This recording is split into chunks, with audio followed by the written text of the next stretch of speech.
Frères et sœurs, amis de loin, je veux chanter avec vous un cantique sur les ailes de la foi au numéro 61. Oh, quel bonheur de le connaître!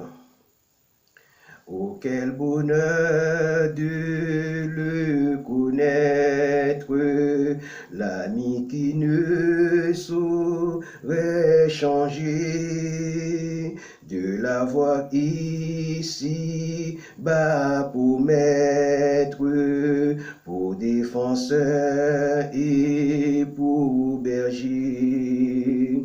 Chantons, chantons, chantons, chantons, d'un cœur joyeux, le grand amour du Rédempteur, qui vint à nous, du haut des cieux,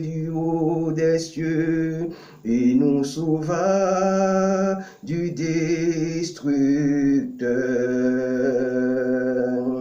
Dans la misère et l'ignorance, nous nous débattions sans espoir. La mort au cœur, l'âme en souffrance, quant à nos yeux, il se fit voir. Chantons, chantons, chantons, chantons, d'un cœur joyeux, le grand amour du Rédempteur, qui vint à nous, du haut des cieux, et nous sauva du destructeur. Il nous apporta la lumière, la victoire et la liberté. L'ennemi maudit la poussière, pour toujours Satan fut dompté. Chantons, chantons, chantons, chantons, d'un cœur joyeux, le grand amour du Rédempteur, qui vint à nous, du haut des cieux, et nous sauva du destructeur. Vers l'avenir, marchons sans crainte et sans souci du lendemain. Pas à pas nos pieds dans l'empreinte de ses pieds sur notre chemin. Chantons, chantons, chantons, chantons, d'un cœur joyeux, le grand amour du Rédempteur, qui vint à nous, du haut des cieux, et nous sauva du destructeur.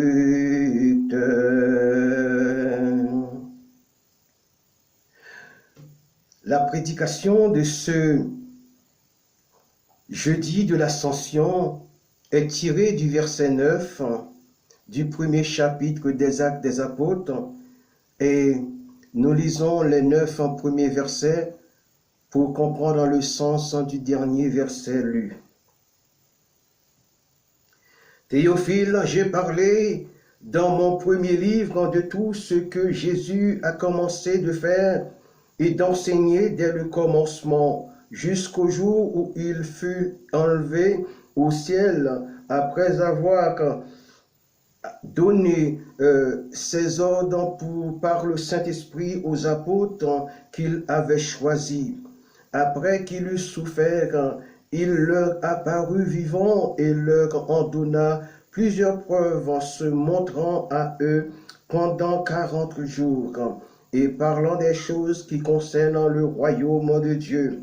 Comme il se trouvait avec eux, il leur recommanda de ne pas s'éloigner de Jérusalem, mais d'attendre ce que le Père avait promis, ce que je vous ai annoncé, leur dit-il. Jean a baptisé d'eau, mais vous, dans peu de jours, vous serez baptisés du Saint-Esprit. Alors quand les apôtres réunis lui demandèrent, Seigneur, est-ce en ce temps que tu rétabliras le royaume d'Israël? Et il leur répondit, ce n'est pas à vous de connaître les temps ou les moments que le Père a fixés de sa propre autorité, mais vous recevrez une puissance en le Saint-Esprit survenant sur vous, et vous serez mes témoins à Jérusalem, dans toute la Judée, dans la Samarie et jusqu'aux extrémités de la terre. Alléluia. Après avoir dit cela, il fut enlevé pendant qu'il le regardait. Une nuée le déroba à leurs yeux. Amen. Le verset 10 nous dit, et comme ils avaient les regards fixés vers le ciel, pendant qu'ils s'en allaient, voici deux hommes vêtus de blanc leur apparurent.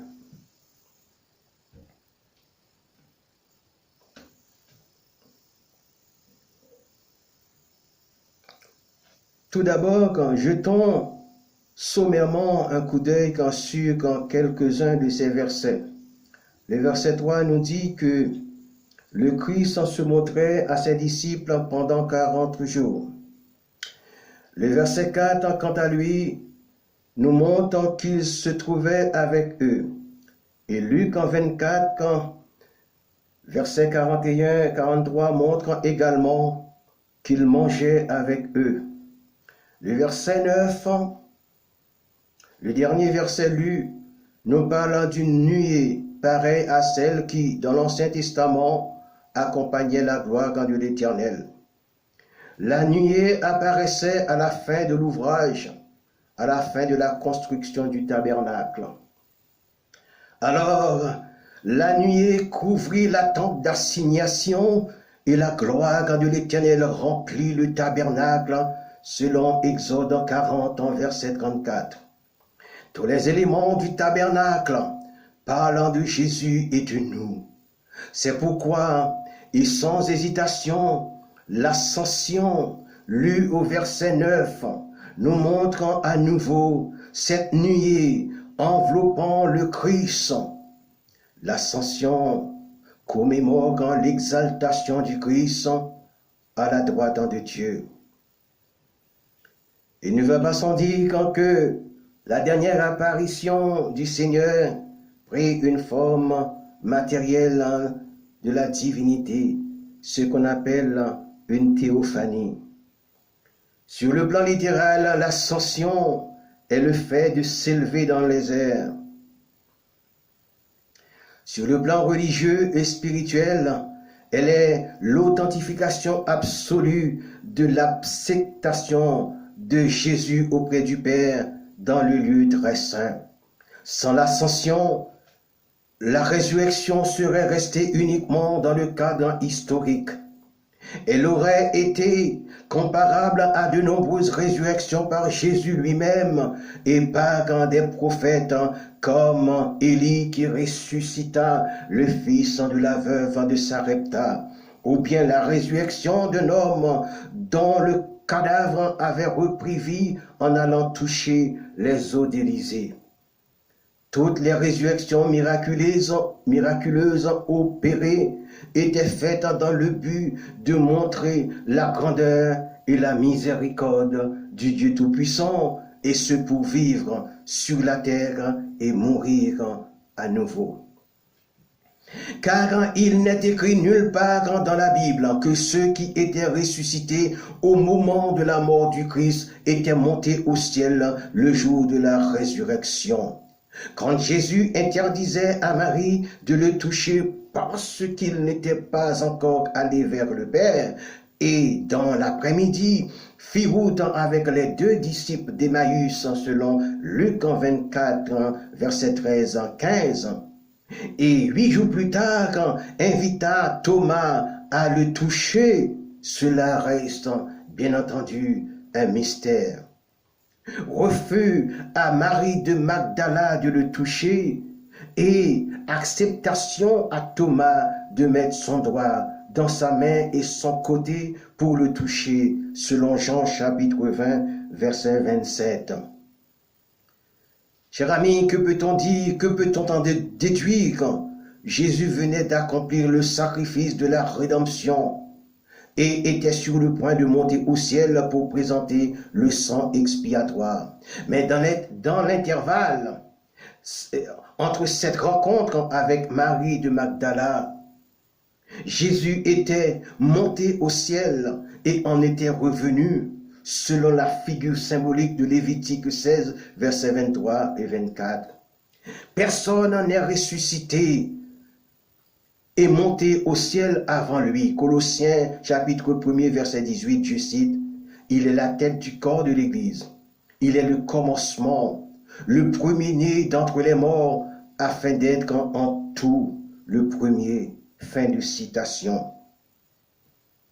Donc, quand le premier-né d'entre les morts sous-entend qu'il est le premier ressuscité pour ouvrir la porte à tous ceux et celles qui ressusciteront avant la grande tribulation.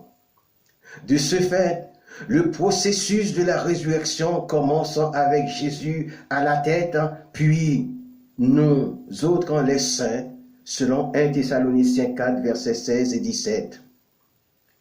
Quant à ceux qui sont ressuscités pour vivre sur terre, le Fils de Dieu est ressuscité pour gagner le lieu très saint d'où il venait.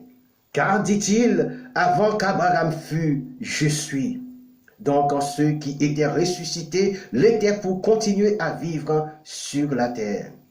L'ascension d'Enoch et d'Élie n'était pas précédée d'une résurrection.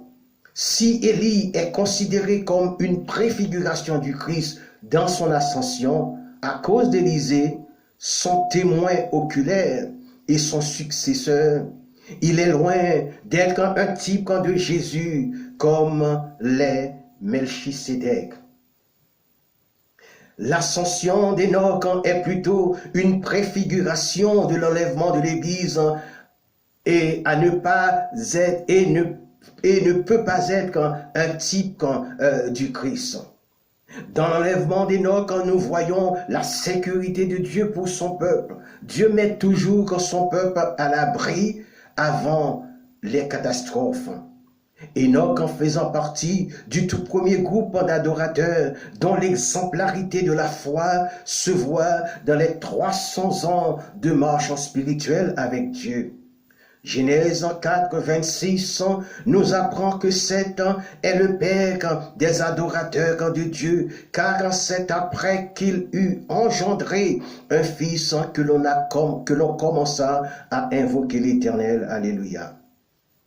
Les 2 ascensions, à savoir celle d'Enoch et celle d'Élie, ne peuvent être ni une comparaison ni un précédent parce qu'ils n'ont pas été ressuscités. Vice versa, ceux qui ont été ressuscités n'ont pas été enlevés et ceux qui ont été enlevés n'étaient pas des ressuscités. La Bible nous dit qu'Élie savait qu'il allait être enlevé et Jésus aussi parlait de son ascension à ses disciples. C'est pourquoi Élie est une préfiguration de Jésus dans l'ascension. Et Enoch, qui fut enlevé pour qu'il ne voie point la mort avant le jugement du déluge, est un type des saints qui seront enlevés avant les jugements apocalyptiques selon 1 Thessaloniciens 4, 14, 17 à 17. Dans Matthieu 27, 51, 52, nous apprenons qu'il y a eu une résurrection, mais celle-ci survenait au moment où Jésus prononça sa 7e et dernière parole. Et ce, quand il rendit son esprit au Père. Et ce miracle ne fait pas partie du processus de la première résurrection. Pendant qu'il rendit son esprit, l'univers tout entier fut bouleversé et la terre manifestait son mécontentement devant le Créateur, comme si elle se sentait abandonnée. C'est au passage de l'Esprit du Fils de Dieu que les corps des saints qui étaient morts ressuscitèrent. Je rappelle que cette résurrection ne peut être confondue avec la première résurrection qui est encore à venir. Et ne rentre pas non plus dans le cadre de ceux qui revêtiront un corps de gloire mentionné dans 1 Corinthiens 15, versets 51 et 52. Pourquoi n'a-t-il pas eu de résurrection antédiluvienne et postdiluvienne pour la vie éternelle? Parce que c'est le Messie qui est la résurrection pour la vie éternelle et il ne s'était pas encore manifesté en chair. En un mot, Dieu qui s'était fait homme pour habiter parmi les hommes. Sans la résurrection, il n'y aurait pas eu de l'ascension. Ayant pénétré dans le lieu très saint, c'est-à-dire quand dans la présence même de Dieu, Jésus remplit son rôle d'intercesseur et de souverain sacrificateur, selon Romains chapitre 8, verset 34. L'ascension du Christ est étroitement liée à son retour. Le Seigneur reviendra de la même manière qu'il est monté au ciel, selon Actes chapitre 1er, versets 9 à 12. Posons-nous cette question. Qu'est-il allé faire au ciel? Bien entendu, il est allé nous représenter en tant qu'avocat devant Dieu, toujours prêt à nous accueillir au trône de la grâce, de la majesté céleste, selon 1 Jean 2, verset 1er et Hébreux 4, verset 14 à 16. Quand sur la terre, quand nous sommes confrontés à différents obstacles, et sachant que nous sommes sauvés pour bénéficier de la vie éternelle, là-haut, il nous prépare une place, selon Jean chapitre 14, verset 2, une place d'exaltation. Quand bien même ce que nous faisons ici-bas n'a pas d'importance aux yeux des incrédules, nous sommes sûrs que nous en jouissons des dividendes éternels. Selon Daniel chapitre 12, verset 3, je cite, « Ceux qui auront été intelligents brilleront comme la splendeur du ciel, et ceux qui auront enseigné la justice à la multitude brilleront comme les étoiles, et à toujours et à perpétuité. » Dans ce verset cité, deux compagnies de croyants sont présentés sur la scène, les intelligents et les enseignants. Pour les enseignants, il peut être assimilé à ceux qui ont reçu la parole et ont marché intelligemment selon elle. De ce fait, ils brilleront en tant qu'âmes sauvées pour vivre éternellement. Mais pour les enseignants, ils se rapportent à ceux qui auront répandu cette parole avec justice et équité. Un travail qui aura pour résultat une multitude d'âmes sauvées. Et leur assainissement par la continuité des enseignements scripturaires pour la croissance de leur foi. Alléluia. Ceux-là brilleront comme les rayons lumineux qui parcourent des années de lumière avant d'atteindre la terre. Si on tient compte que l'étoile la plus proche de nous s'appelle Proxima du Santo, qui se trouve à plus de 4 années-lumière de distance, nous comprendrons la brillance imméritée dans laquelle Dieu nous placera. En attendant le triomphe définitif sur ses ennemis, selon Hébreux 10, versets 12 et 13. Si ce triomphe s'était produit par son seul sacrifice au départ, à la fin il se produira quand il régnera comme le roi David le fait comprendre. Comment reviendra-t-il? Je vais énumérer avec vous en 7 points la manière dont il reviendra. Puis je les développerai. Commençons avec l'énumération. Le premier point est qu'il viendra lui-même personnellement, selon Jean, chapitre 14, verset 3. Le second point est qu'il viendra corporellement et visiblement, selon Matthieu, chapitre 24, verset 30. Le troisième point est qu'il viendra sur les nuées du ciel, selon l'Apocalypse, 1er, verset 7. Quatrième point, il viendra soudainement, selon 1 Thessaloniciens 5, versets 2 et 3. Le cinquième point est qu'il viendra glorieusement avec ses anges, selon Matthieu chapitre 16, verset 27. Le sixième et dernier point est que cela se passera sur les montagnes des Oliviers, selon Zacharie chapitre 14, verset 3 et 4. Alléluia. Maintenant, je développe les points qui viennent d'être énumérés. Premièrement, il ne se fera pas représenter comme les grands qui ne vont pas côtoyer les petits. Il n'y aura aucun émissaire, aucun ambassadeur à sa place, parce qu'il nous aime et nous respecte. Il nous respecte trop.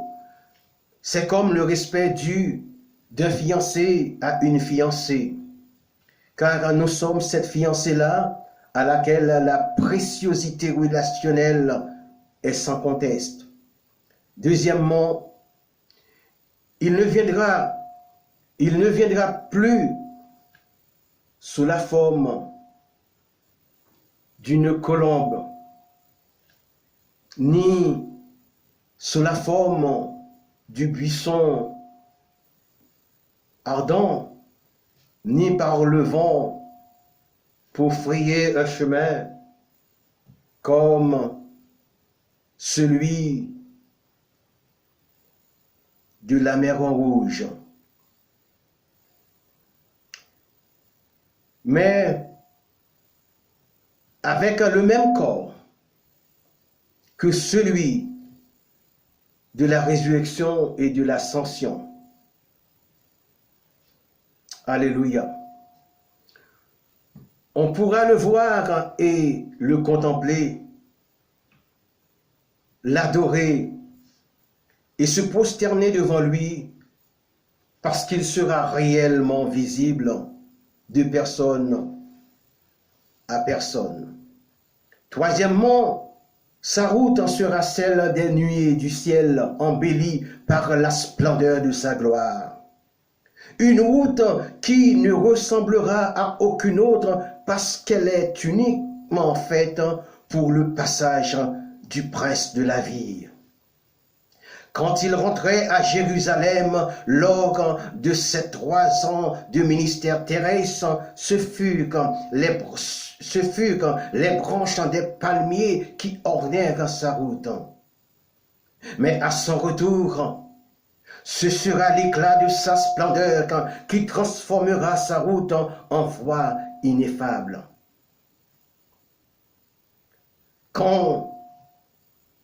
Quatrièmement, cette fois-ci, il n'y aura aucun signe précurseur, aucun appel téléphonique pour avertir sa fiancée bien-aimée qu'il est en route. Pour nous, il sera comme une grande surprise de joie et d'allégresse. Imaginez que votre fiancé soit parti et vous ait promis qu'il reviendra. Vous l'attendez, vous avez hâte qu'il revienne.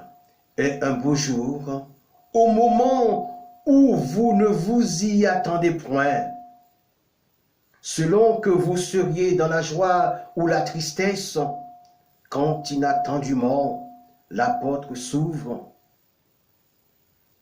le voilà qui entre dans la maison et vous serre dans ses bras. L'épouse que cette soudaineté dérangera est celle qui est infidèle, bien entendu. Elle est dépeinte sous le nom de l'église de la Odyssée, qui dirait « Il ne nous avertit même pas ». Au moins, nous aurions eu le temps de couvrir notre nudité. Cinquièmement, c'est-à-dire avec une escouade royale composée des êtres angéliques, qu'il viendra.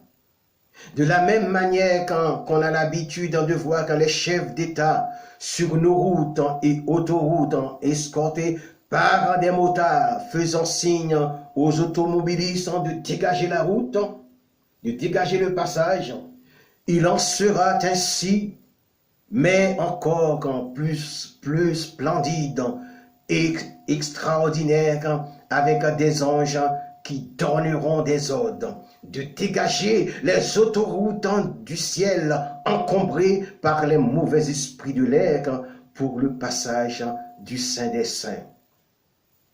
Sixième point,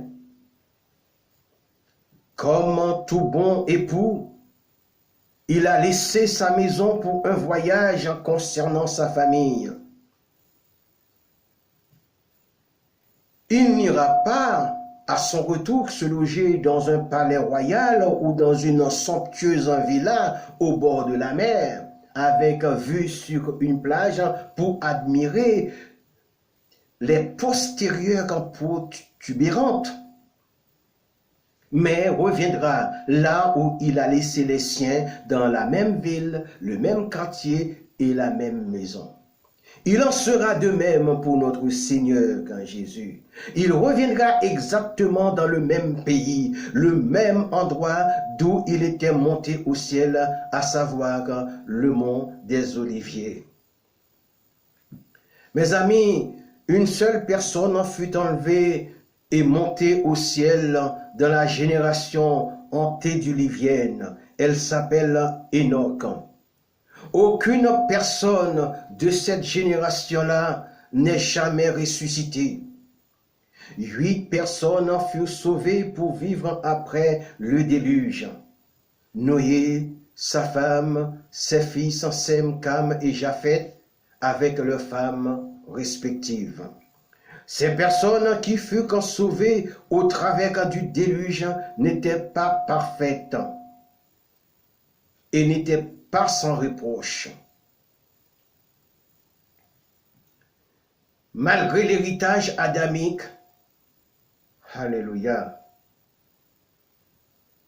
alléluia, gloire au Seigneur, alléluia. Malgré l'héritage adamique, malgré leurs manquements et leurs imperfections, elles ont fait autant qu'il leur était possible humainement pour marcher avec l'Éternel, notre Dieu et leur Dieu.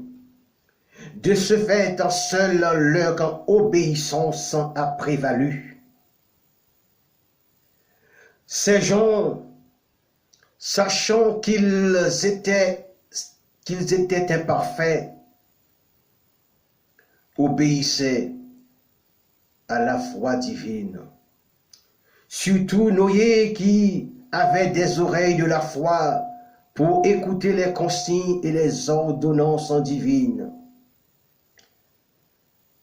Ces saints ont été sauvés à travers le déluge au moyen de l'arche construite par un homme, Noé. Ainsi, Christ est l'arche du salut qui nous sauve. Chers amis, si votre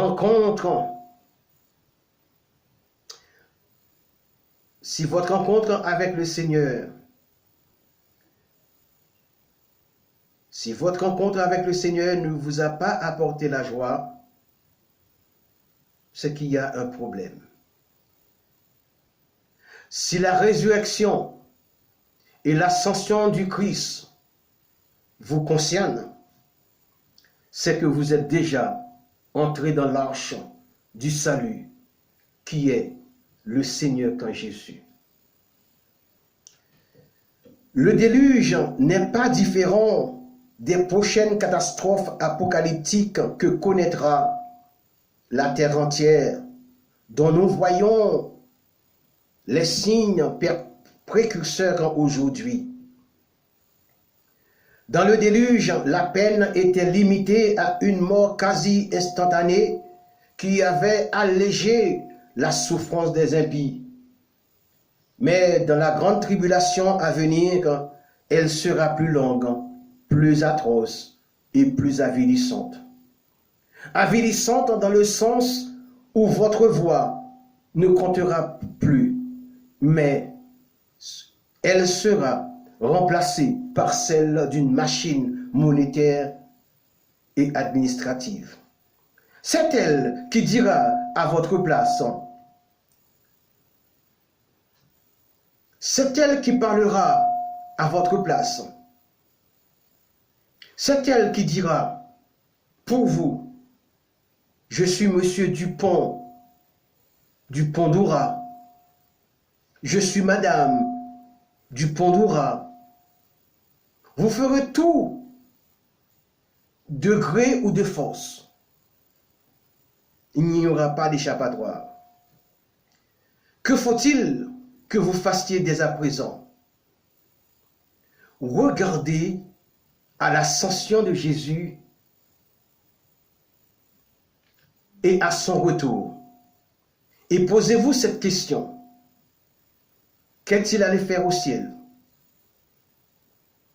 S'il revenait aujourd'hui, ferais-je partie de ceux qui seront avec lui ou de ceux qui seront laissés pour subir les atrocités de la grande tribulation?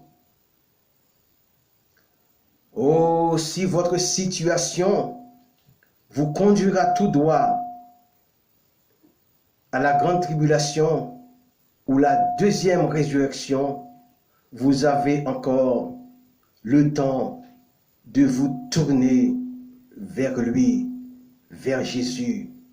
Si c'est le cas, je vous invite à répéter une prière après moi. Cette prière vous sera une prière salvatrice, parce que le Seigneur peut vous sauver, il peut vous bénir. Prions. Seigneur éternel, notre Dieu, répétez après moi s'il vous plaît, là où vous êtes. Seigneur éternel, notre Créateur. Alléluia. Je vivais dans l'incrédulité et l'insouciance. Alléluia. Je n'ai jamais compris auparavant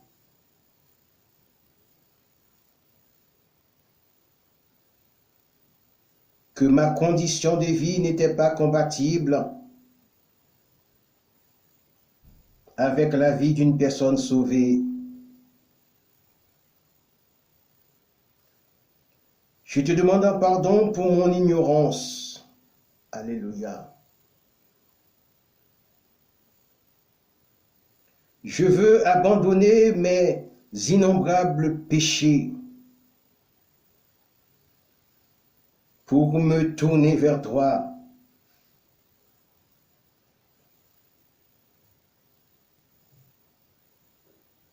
Je viens à toi aujourd'hui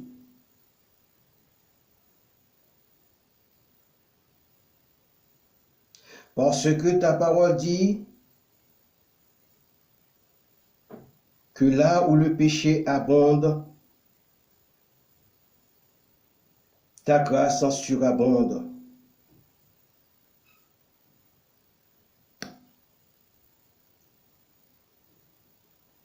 Alléluia. À partir de cet instant, Seigneur,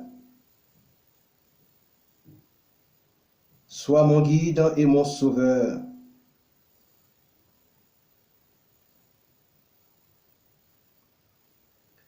D'un cœur honnête, Seigneur, sachant que je suis maintenant un des tiens, reçois en retour mes remerciements dignes d'un enfant de Dieu.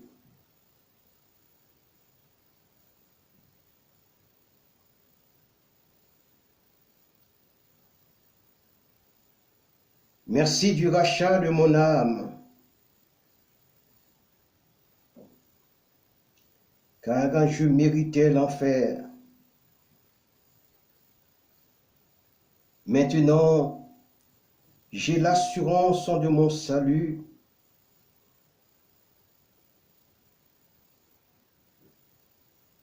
Que ton nom soit béni au siècle des siècles. Amen. Maintenant, je peux vous dire que si vous avez fait cette prière honnêtement,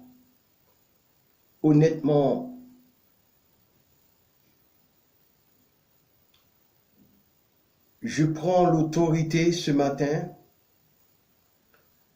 de vous déclarer sauvé. Maintenant, les choses anciennes sont passées. Toutes les choses sont devenues nouvelles. Parce que aujourd'hui même, à l'instant même, vous devenez une nouvelle créature en Christ. Parce que vous venez de l'accepter en répétant cette prière après moi. Vous qui avez écouté, vous qui avez prié, vous qui n'aviez pas encore connu le Seigneur, après cette prière, je vous déclare enfant de Dieu. Je vous déclare sauvé. Amen. Que le nom du Seigneur en soit béni.